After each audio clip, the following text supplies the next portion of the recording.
अंगणवाडी सेविकाताई व मदतनीसताई तुमच्यासाठी एक महत्त्वाचा जी.आर. आलेला आहे आणि त्या जी.आरमध्ये नेमकं असं काय आहे, काय अशी महत्त्वाची बातमी तुमच्यासाठी आलेली आहे. या सर्व अंगणवाडी कर्मचाऱ्यांना आनंदाची बातमी लवकरच यामधून मिळणार आहे.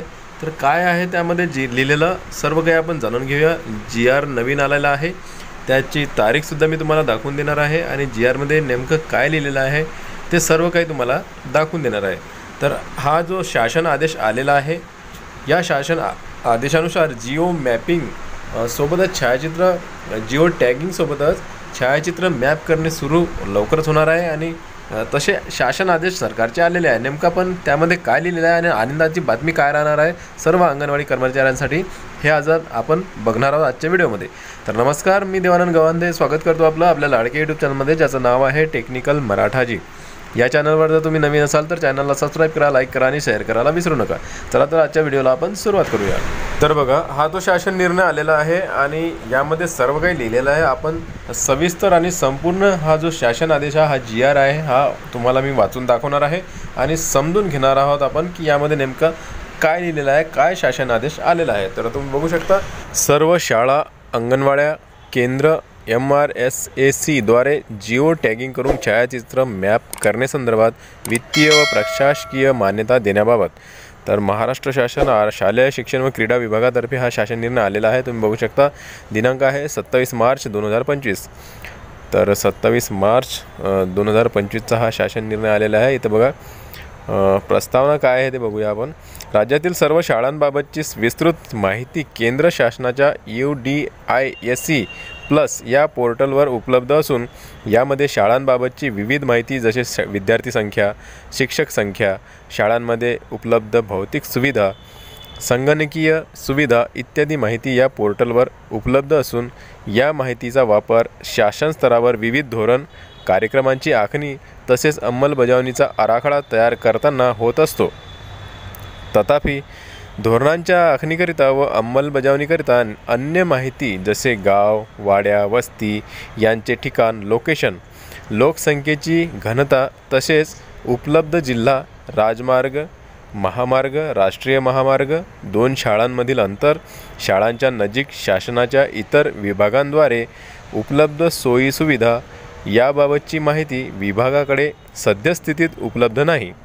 त्यामुळे ही कमतरता भरून काढण्याकरिता MRSAC सोबत करारनामा करण्यात येत असून त्यामुळे MRSAC कडे उपलब्ध विविध विभागांची माहिती व UDISC प्लस या पोर्टलवरील शालेय शिक्षण विभागाची माहिती यांचे एकत्रीकरण करून सदरहू माहिती एका स्वतंत्र डॅशबोर्डवर उपलब्ध झाल्यास या माहितीचा उपयोग शालेय शिक्षण विभागात संबंधित विविध योजनांच्या आखणीकरिता व अंमलबजावणीकरिता होणार आहे. त्या अनुषंगाने Maharashtra remote sensing application centre MRSAC या संस्थेसमवेत दिनांक 4/2/2025 रोजी करारनामा करण्यात आला आहे. सदर प्रकल्पातील होणाऱ्या रुपये 1,04,53,000 इतक्या खर्चास शासन मान्यता प्राप्त झाली असल्याने सदर मान्यतेच्या अनुषंगाने वित्तीय व प्रशासकीय मान्यता देण्याची बाब शासनाच्या विचाराधीन होती. तर इथं बघा, शासन निर्णय काय आहे लिहिलेला. शासन निर्णय बघा, MRSAC द्वारे राज्यातील सर्व शाळांचे मॅपिंग अंशांश व रेखांशसह करण्याची प्रक्रिया मॉड्यूल ॲपद्वारे करण्याचे नियोजन असून यामध्ये राज्यातील विविध विभागांमार्फत कार्यरत सर्व शाळा तसेच अंगणवाड्या याबाबतची माहिती डॅशबोर्डवर उपलब्ध होणार आहेत.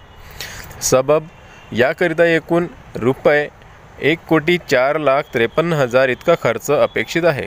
सदर प्रस्तावात तसेच त्या अनुषंगाने होणाऱ्या खर्चास वित्तीय व प्रशासकीय मान्यता प्रदान करण्यात येत आहे.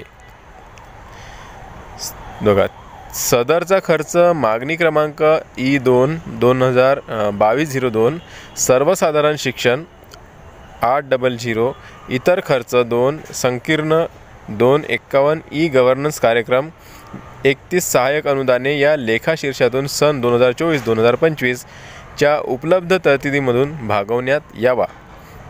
तर बघा, हा शासन निर्णय वित्तीय अधिकार नियम पुस्तिका 2015 दिनांक 17 एप्रिल 2015 मधील उपविभाग 2 मधील अनुक्रमांक 27 मधील नियम क्रमांक 46 अन्वये विभागास प्रदान करण्यात आलेल्या मान्यतेनुसार निर्गमित करण्यात येत आहे. तर बघा, अंगणवाडी सेविकाताई मदतनीस ताई राज्यातील सर्व शाळांबाबतची ही जी विस्तृत माहिती आहे किंवा मग अंगणवाडीबद्दलची विस्तृत माहिती आहे जी असते अंगणवाडीमध्ये, म्हणजे कोणत्या ठिकाणी ती आहे, त्याचबरोबर 2 अंगणवाड्या किंवा शाळेतील अंतर किती आहे त्यांमध्ये, त्याचबरोबर त्यांचं जे ई मॅपिंग आहे किंवा मग फोटो छायाचित्र जे असतात डिजिटल, त्यांचं जे लोकेशन आहे ते कुठे आहे, त्यांची विद्यार्थी संख्या किती आहे, त्याचबरोबर त्यामध्ये शिकवणाऱ्या शिक्षक संख्या, उपलब्ध भौतिक सुविधा, संगणकीय सुविधा इत्यादी जी माहिती असते याबद्दलची माहिती तुम्हाला आता ई पोर्टलवर, जसं की यांचं एक पोर्टल आहे UDISE+ या पोर्टलवर उपलब्ध होणार आहे आणि ते करावं लागणार आहे. त्याचबरोबर शासन स्तरावरील विविध धोरण कार्यक्रमांची आखणी तसेच अंमलबजावणी आराखडा तयार करताना होत असतो. तर विविध धोरण आराखडा जे तयार करण्यासाठी काही त्रुटी असल्यास, काही कमी असल्यास त्या पूर्ण करण्यासाठी किंवा मग आणखीनही त्यामध्ये बदल करण्यासाठीचा हा जो ई मॅपिंग आहे, त्याचबरोबर पोर्टलवर जी माहिती तुम्ही उपलब्ध करणार आहात त्यानुसार आता त्यामध्ये वारंवार बदल होणार आहेत आणि सुविधाजनक बदल त्यामध्ये करण्यात येणार आहेत. आणि त्यासाठी हे जे मॅपिंग आहे हे लोकेशननुसार तुम्हाला करावं लागणार आहे, जसं की गाव, वाड्या, वस्ती यांचे ठिकाण, लोकेशन, लोकसंख्येची घनता, तसेच उपलब्ध जिल्हा, राजमार्ग, महामार्ग, राष्ट्रीय महामार्ग, 2 शाळातील अंतर. तर अशा प्रकारे जे माहिती आहे हे सरकारला उपलब्ध करून देण्यात यावी लागणार आहे आणि यासाठी मनुष्यबळसुद्धा लागणार आहे त्यांना, कारण की ही जी माहिती आहे एकतर मग तुमच्याकडून ते भरून घेतील पोर्टलवर किंवा मग जे मनुष्यबळ आहे बाहेरील ते सुद्धा ते लावू शकतात. परंतु तुमच्याकडून जर ही माहिती त्यांनी भरून घेतली किंवा हे काम जर तुम्हाला करायला सांगितलं तर मग तुम्हाला प्रोत्साहन भत्ता तर मिळणारच असं वाटत आहे, असा एक अंदाज आहे. कारण की आता ही माहिती तर तुम्हालाच भरावी लागणार आहे पोर्टलवर की तुमची अंगणवाडी कुठे आहे, त्यामध्ये अंगणवाडीमध्ये मुलांची संख्या किती आहे, त्याचबरोबर आणखीन इतरही त्यामध्ये कोणकोणते कार्यक्रम राबवले जात असतात, लोकेशन काय आहे, वस्ती कुठे आहे, लोकसंख्या किती आहे, अशा प्रकारची जी माहिती आहे हे आता अंगणवाडी सेविकाताई व मदतनीस ताई यांनाच भरावी लागणार आहे असं वाटत आहे. याबाबतचा जो शासन निर्णय येणार आहे पुढे तो जर आला तर मी तुम्हाला आपल्या चॅनलवर तो शासन निर्णयसुद्धा दाखवून देणार आहे. तर अशा प्रकारे जर तुम्हाला ही माहिती भरावी लागली तर मात्र मग तुम्हाला प्रोत्साहन भत्तासुद्धा याबाबतचा मिळू शकतो असा अंदाज वाटत आहे. जर तसं काही झालं किंवा जर तसा शासन निर्णय आला तर लवकरच आपल्या चॅनलवर तुम्हाला दिसणार आहे. तर चॅनलला नक्की सबस्क्राईब करून ठेवा. तर हे बघा, करारनामासुद्धा झालेला आहे, कारण की Maharashtra remote sensing application centre या संस्थेसोबत करारनामा करण्यात आलेला आहे आणि याच्यासाठी जो 1,04,53,000 रुपयाचा खर्च आहे तो सुद्धा वितरित करण्यात आलेला आहे. तर व्हिडिओ आवडल्यास लाईक करा. भेटूया पुन्हा नवीन एका व्हिडिओमध्ये. तोपर्यंत जय महाराष्ट्र.